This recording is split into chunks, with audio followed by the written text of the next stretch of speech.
pendidikan.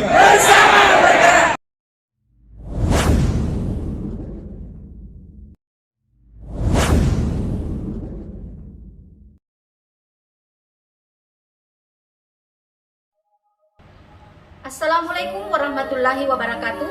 Apa kabar anak-anak hebatku? Semoga kalian senantiasa dalam keadaan sehat walafiat dan tetap semangat meskipun masih belajar dari rumah.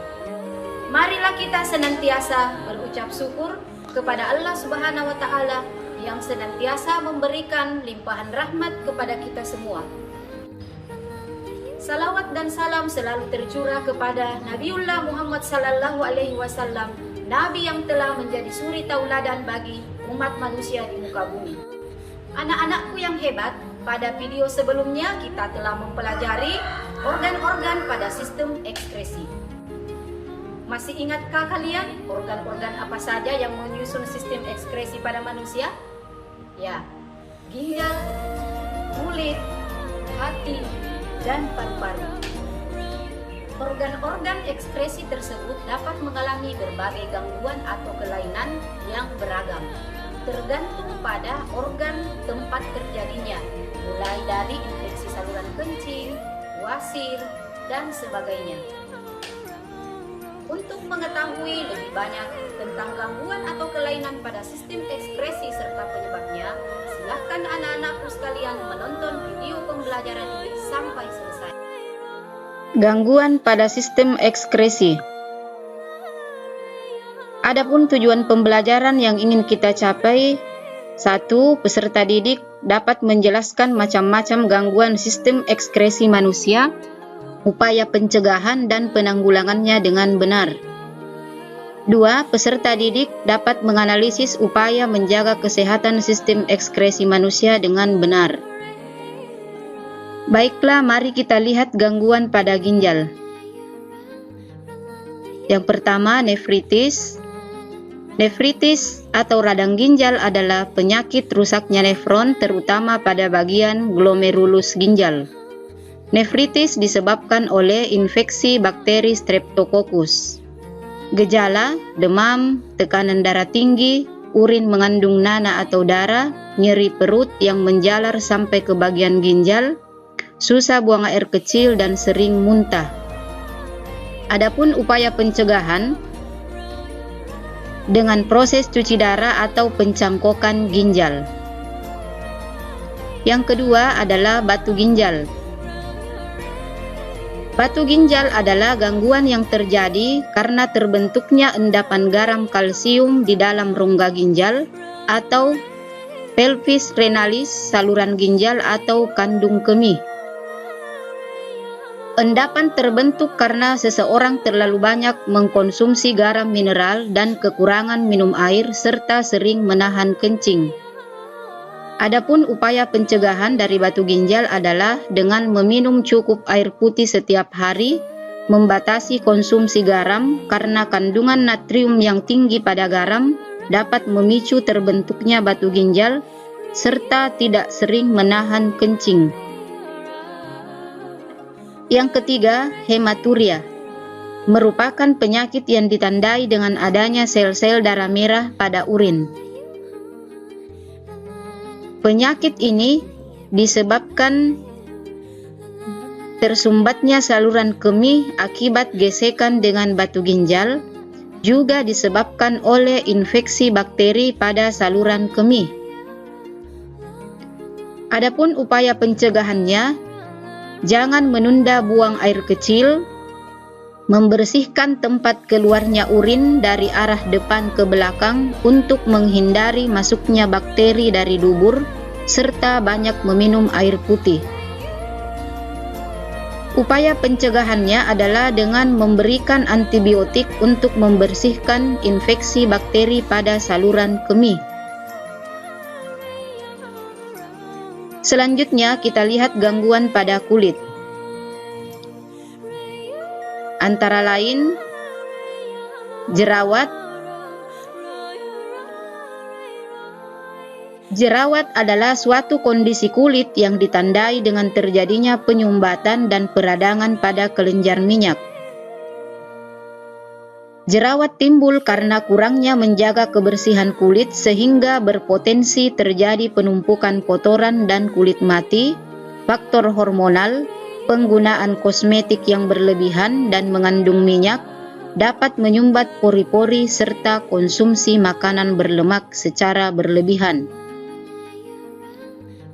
Upaya pencegahan adalah membersihkan wajah secara rutin, menghindari makanan berlemak, dan lebih banyak mengkonsumsi buah-buahan serta menjaga aktivitas tubuh. Yang kedua, biang keringat. Biang keringat terjadi karena kelenjar keringat tersumbat oleh sel-sel kulit mati yang tidak dapat terbuang secara sempurna. Keringat yang terperangkap menyebabkan timbulnya bintik-bintik kemerahan yang disertai gatal. Sel-sel kulit mati, debu, dan kosmetik juga dapat menyebabkan biang keringat. Upaya pencegahan menjaga kebersihan kulit, menggunakan pakaian yang menyerap keringat dan longgar. Apabila berkeringat, segera bersihkan dengan tisu atau handuk. Biang keringat dapat diobati dengan memberi bedak atau salep yang dapat mengurangi rasa gatal. Selanjutnya, gangguan pada hati, antara lain hepatitis B, tidak hanya disebabkan oleh adanya virus dari berbagai jenis hepatitis, ada pula yang disebabkan oleh adanya racun, efek samping dari obat-obatan kimia, dan makanan yang banyak mengandung bahan pengawet. Gejala, wajah terlihat lebih layu, warna selaput putih mata akan berubah, serta perubahan warna kulit menjadi kuning. Hal ini disebabkan oleh cairan empedu yang meningkatkan kadarnya dalam darah. Adapun pencegahan dari hepatitis B adalah imunisasi hepatitis, menjaga kebersihan lingkungan, kurangi minuman beralkohol, hentikan kebiasaan merokok, serta menjaga pola hidup sehat. Selanjutnya, sirosis hati adalah penyakit yang disebabkan karena terbentuknya jaringan parut pada hati. Akibatnya, fungsi hati yang utama untuk menetralisir racun di dalam tubuh menjadi berkurang. Yang lebih berbahaya, penyakit sirosis hati ketika masih belum parah, sering tidak menimbulkan gejala apapun. Dengan pengobatan yang tepat, kerusakan hati yang semakin parah dapat dicegah. Selain pengobatan medis, mengurangi mengkonsumsi alkohol dan obat-obatan tertentu yang dapat berdampak pada fungsi hati. Selanjutnya, gangguan pada paru-paru, antara lain tuberkulosis atau biasa disebut dengan TBC, yang disebabkan oleh Mycobacterium tuberculosis. Gejalanya, batuk yang berlangsung lama lebih dari 3 minggu, biasanya berdahak dan terkadang mengeluarkan darah. Pencegahannya dengan pemberian vaksin sebelum bayi berusia 2 bulan, mengenakan masker saat berada di tempat ramai, tutup mulut saat bersin, batuk dan tertawa, serta tidak membuang dahak atau meludah di sembarang tempat. Pengobatan dari penyakit TBC dapat disembuhkan jika penderitanya patuh mengkonsumsi obat sesuai resep dokter, yaitu pengobatan dalam waktu minimal 6 bulan. Selanjutnya, kanker paru-paru. Kanker paru-paru adalah kondisi ketika sel ganas atau kanker terbentuk di paru-paru. Gejalanya, batuk kronis, batuk darah, penurunan berat badan drastis, nyeri dada dan tulang, serta sesak napas. Faktor risiko, kebiasaan merokok, sering terpapar polusi udara, dan memiliki anggota keluarga yang juga menderita kanker paru-paru.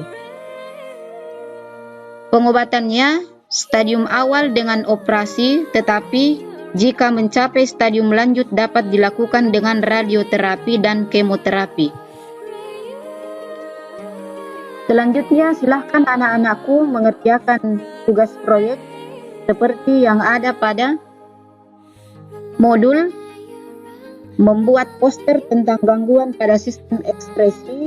Adapun aspek yang dinilai pada pembuatan poster ini adalah isi atau materi poster, menggunakan bahasa yang baik dan benar, komposisi tulisan dan gambar, serta kerapian dan keindahan poster. Selanjutnya, anak-anakku bisa melihat contohnya pada gambar ini. Sebagai kesimpulan pada video pembelajaran kita kali ini, 1. Gangguan pada ginjal antara lain nefritis, hematuria, dan batu ginjal. Yang kedua, gangguan pada kulit antara lain jerawat dan biang keringat. Yang ketiga, gangguan pada hati antara lain hepatitis dan sirosis hati. Yang keempat, gangguan pada paru-paru antara lain TBC dan kanker paru-paru. Demikian video pembelajaran kita kali ini. Selanjutnya silahkan anak-anakku mengerjakan tugas yang ada pada LKPD yang sudah dibagikan. Semoga anak-anakku tetap dalam keadaan sehat walafiat dan tetap semangat. Assalamualaikum warahmatullahi wabarakatuh.